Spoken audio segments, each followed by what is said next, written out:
भाइयों, आपको मालूम होगा, इस देश की जो रक्षा करते हैं उसमें हिंदू, मुस्लिम, सिख, ईसाई सारे समुदाय के लोग देश की रक्षा करते हैं, भारत के अस्मिता की रक्षा करते हैं, और ये लोग इनको बांट करके राज करते हैं। अंग्रेजों की नीति है इनके पास, इसलिए इन पर भरोसा न करें, स्वयं पर भरोसा करें कि आपको किसको वोट करना है। क्या आपने अपने नेताओं का कर्मठता, कार्यशीलता ठीक से देख लिया है? आपने उनको जांच लिया है, परख लिया है, उनको कभी कसौटी पर चढ़ा लिया है कि ये असली सोना के रूप में आए हैं या रोल गोल्ड हैं? चाहे कोई भी हो, कोई भी दल हो, हम ये नहीं कहते कि ये अच्छे हैं, ये बुरे हैं, ये पार्टी खराब है, वो पार्टी अच्छी है। अरे भाई, पार्टी कोई अच्छी खराब नहीं होती, सब ठीक होती है।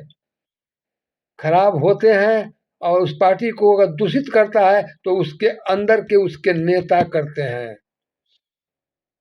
जिस थाली में खाते हैं उसी थाली में छेद करते हैं वो नेता लोग हैं।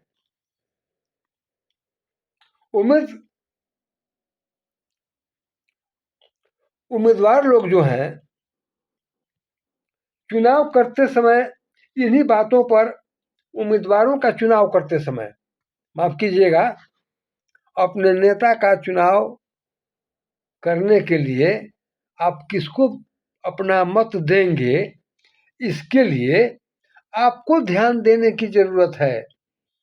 अर्थात उम्मीदवार का सकारात्मक विचारधारा को महत्व दें, न कि उसके छलावे पर।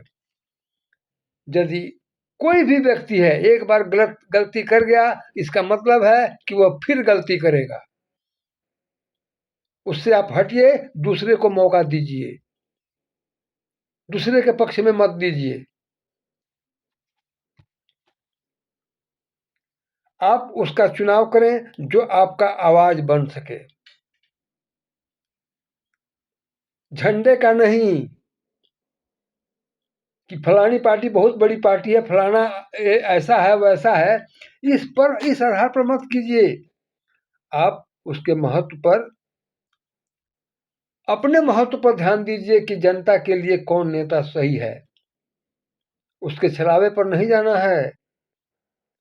जो नेता आपकी आवाज बन सके, संसद में अपनी जान की बाजी लगाने को तैयार हो, आपके अधिकार के लिए, आपके लिए, आपके रोजगार के लिए, आपके सुरक्षा के लिए,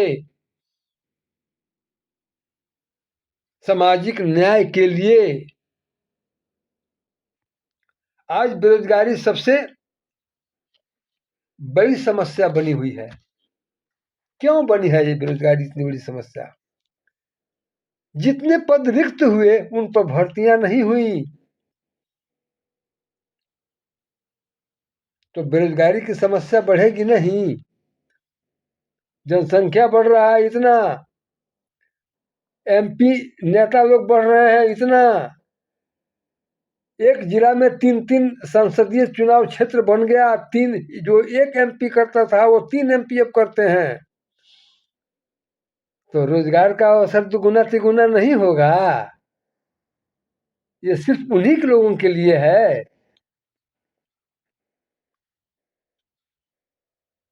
न सरकारी विभागों में खाली पदों को भरे जा रहे, और न प्राइवेट कंपनियों को उभरने दिया जा रहा है। एक तो सरकारी संस्थाओं में भर्ती नहीं की जा रही है, और दूसरी तरफ जो प्राइवेट संस्थाएं अपना कोई इंडस्ट्री लगाना चाहती हैं, तो उनके ऊपर ये लोग इतना टैक्स लाद देते हैं कि वह दे नहीं पाता। तो जब उनको नहीं दे पाता है तो आप तो अपना एम्प्लॉय को कहाँ से देगा? और जब एम्प्लॉय को नहीं दे सकेगा तो फिर इंडस्ट्री क्यों लगाएगा? विचार करने की बात यहाँ है। तो समस्या दूर होगी कैसे? आगे एक बात मैं और कहना चाहूँगा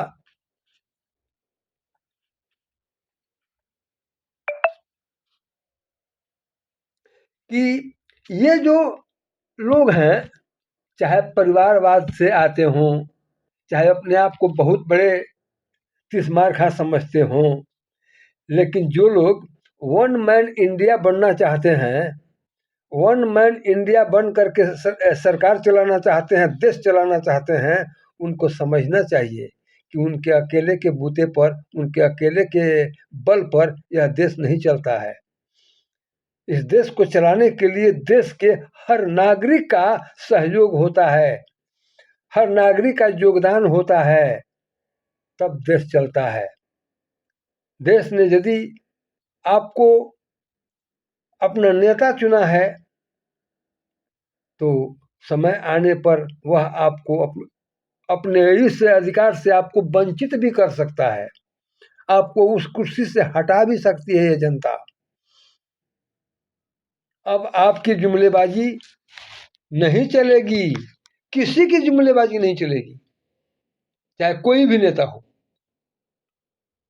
वही नेता अब उभर करके आएगा जिसमें दमखम होगा, सत्यता होगी, कर्मठता होगी, साधारण जनता से मिलने में वो खुद को गर्व महसूस करेगा, वह व्यक्ति आएगा।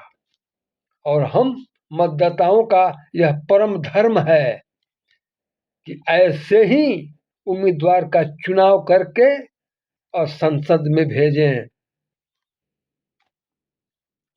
मुंहचोर लोगों को भेजने की जरूरत नहीं है।